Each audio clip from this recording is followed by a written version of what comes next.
If you've ever eaten what felt like a perfectly clean meal and then watched your glucose spike anyway, this video is for you because that moment is not random. It's not bad luck, and it's definitely not proof that carbohydrates are the enemy. High blood sugar has a root cause, and that root cause has three parts happening at once. First, glucose is sitting in your bloodstream because your muscle cells aren't pulling it in efficiently. Second, your liver is dumping extra glucose even when you don't need it because insulin resistance is telling it the wrong story. Third, the cellular machinery that runs glucose transport, insulin signaling, and energy metabolism is underpowered because key minerals may be missing. Most people only ever hear about the first two. Nobody talks about the third, and that's exactly what this video is going to fix. In this video, I'm going to walk you through 4 essential minerals plus 1 unusual mineral water strategy that can help lower blood glucose faster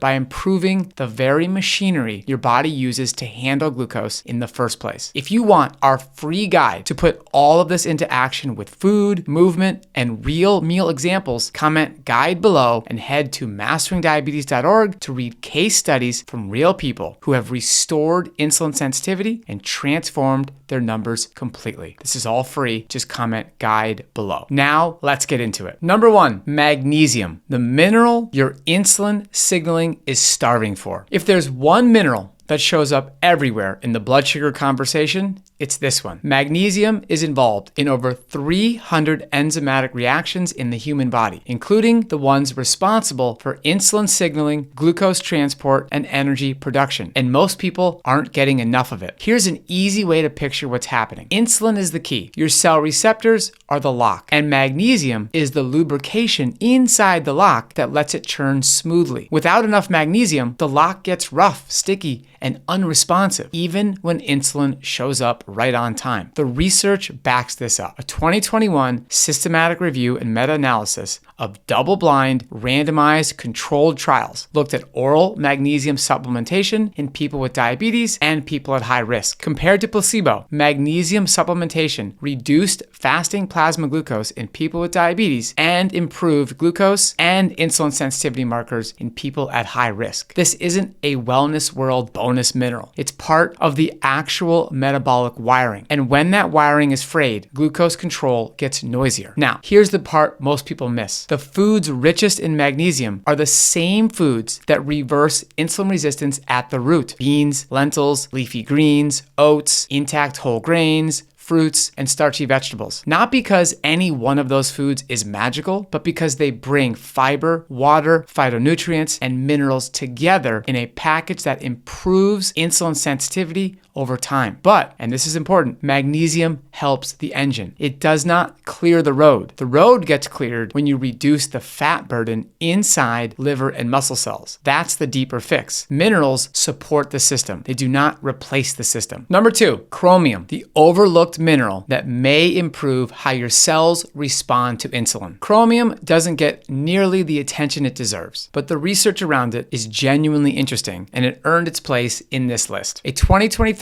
systematic review and meta-analysis pulled together 170 randomized controlled trials involving 14,223 participants with type 2 diabetes. Among all the micronutrients studied, chromium ranked as the most effective for reducing fasting blood glucose and HOMA-IR, which is a direct measure of insulin resistance. The authors were also honest. Certainty of evidence was low, so we should be thoughtful here. But it absolutely means chromium deserves a seat at the table. Here's why it might matter physiologically. Go back to that key and lock model. Chromium is not the key, it is not the lock, but it appears to help the key signal more effectively once it reaches the lock, improving the communication between insulin and the receptors it needs to activate. And here's the pattern you're going to keep seeing. The foods that bring chromium into your diet, whole grains, oats, barley, broccoli, green beans, potatoes, are the exact same foods that are low in saturated fat and high in fiber. The nutrient poor 2024 processed diet strips all of this away at once. The whole food diet rebuilds it all at once. That's not a coincidence. That's the system working the way it's designed to. Number 3, selenium, the mineral where more is not always better. This one requires a balanced explanation because selenium is not a take more and win story. Selenium plays a role in antioxidant defense, thyroid hormone metabolism, and redox balance, all of which intersect directly with glucose metabolism and insulin action. When selenium status is low, that whole system gets noisier. When it's high, problems can emerge in the other direction. A 2020 review looked across randomized trials, cohort studies, case control studies, and observational research spanning populations in Asia, Africa, and North America. The conclusion? Deficiencies, and in some cases, excesses of selenium, chromium, calcium, and magnesium may all contribute to impaired glucose homeostasis and insulin resistance. In other words, your body needs the right amount, not the maximum amount. Here's the part most people never hear. A 2021 review on micronutrients, gut microbiota, and blood glucose described how dietary minerals and trace elements influence gut microbiota composition, gut barrier function, cellular glucose transport, and endocrine control of glucose metabolism. When you eat a low-fat, fiber-rich, whole food diet, you are not just feeding yourself. You are feeding a metabolic ecosystem, one that shapes insulin sensitivity from the gut up through hormone signaling, through inflammation, through oxidative stress. Minerals are part of that ecosystem, not separate from it. So, where do you get your selenium without this turning into a supplement experiment? Legumes, whole grains, mushrooms, and other plant foods can all contribute, though selenium content varies with soil. The goal is adequacy, not excess. That distinction matters more with selenium than almost any other mineral on this list. If you want help building a food pattern that covers all of this, minerals, fiber, insulin sensitivity, comment guide below. We'll send you our free guide with meal examples and recipes designed specifically to improve carbohydrate tolerance. Comment guide below. Number 4, calcium. Not the star of the show, but part of the orchestra. Most people only think about calcium and bones, but calcium is also involved in cell signaling, muscle contraction, and insulin secretion from the pancreas. And here's why it made this list. A 2024 cross-sectional study compared 90 women with obesity and 110 non-obese women. The group with obesity showed significantly lower magnesium levels and higher fasting blood glucose, while calcium and phosphorus levels were similar between the two groups. That finding is more compelling for magnesium than calcium as a direct differentiator, but it still illustrates something important. Glucose dysregulation does not happen in isolation. It travels with broader shifts in mineral status, metabolic health, and cellular function. When the system is stressed, the whole system is stressed. Calcium still matters physiologically, especially because insulin secretion from the pancreas is calcium dependent, and calcium signaling inside cells is part of how your metabolism communicates. But calcium is not the headline act for rapid blood sugar improvement. It's part of the orchestra. You want enough from kale, collards, bok choy, and beans. Not because any one of those foods is going to transform your numbers tomorrow, but because basic physiology runs better when basic physiology is covered. That is a very different message from pretending calcium is a blood sugar shortcut. Bonus, bicarbonate-rich mineral water, the most unusual tool on this list. This one surprises people every time. And I want to be careful here because this is a small tool, not a complete toolbox. A 2007 randomized 3-way crossover trial had 18 healthy post-menopausal women consume half a liter, 2 sodium-rich bicarbonate mineral waters or a low mineral water alongside a standard fat-rich meal. Compared to low mineral water, the bicarbonate-rich mineral waters produced significantly lower insulin levels at 120 minutes after the meal, suggesting improved insulin sensitivity. The effect was more pronounced in the women who started with the higher HOMA-IR values. Here's how to think about that result. If your body needs less insulin to handle the same glucose load, that is generally a good sign. It suggests that the system is working more efficiently. But this study was small, acute, and specific to one meal setup in one population. So we are not saying mineral water reverses insulin resistance. We are saying the mineral composition of what you drink can influence post-meal metabolism more than most people realize. It's an interesting lever worth knowing about, not worth obsessing over. Here's the big picture though, because the most powerful message here is bigger than any single mineral. Magnesium supports insulin signaling by keeping the cellular lock smooth and responsive. Chromium may improve how efficiently insulin communicates with its receptors, helping glucose move out of the blood faster. Selenium maintains the oxidative and hormonal environment that glucose metabolism depends on, but balance matters more than volume. Calcium supports the core signaling physiology that insulin secretion and cellular communication rely on every single day. None of these work because they hack blood sugar. They work because they remove friction from a system that's already trying to work correctly. But here's what matters most. A mineral-rich, whole food diet outperforms any stack of supplements because it gives your body the raw materials it needs while simultaneously reducing the drivers of insulin resistance. That means beans instead of processed snacks, oats instead of sugary pastries, potatoes and sweet potatoes instead of low-carb packaged products, fruit instead of fear. That is how you build a metabolism that can tolerate carbohydrates again, not by running from carbs, by restoring the machinery that processes them. And if your numbers have been scaring you lately, remember this: high blood glucose is a signal, not a verdict. It is information. And once you understand what that signal means, you can respond with strategy instead of fear. Your body may not need harsher rules. It may need better raw materials, more minerals, more fiber, less saturated fat, more consistency. If you want help putting that together in a simple, step-by-step way, comment guide below, head to masteringdiabetes.org, explore the free resources, and read the case studies from real people who improved their fasting glucose, post-meal numbers, and A1C by addressing insulin resistance at the root. If this video helped you, hit the like button, subscribe to our channel, and share it with someone who needs to hear that their body is not broken. Until next time, keep those carbs high and that A1C low.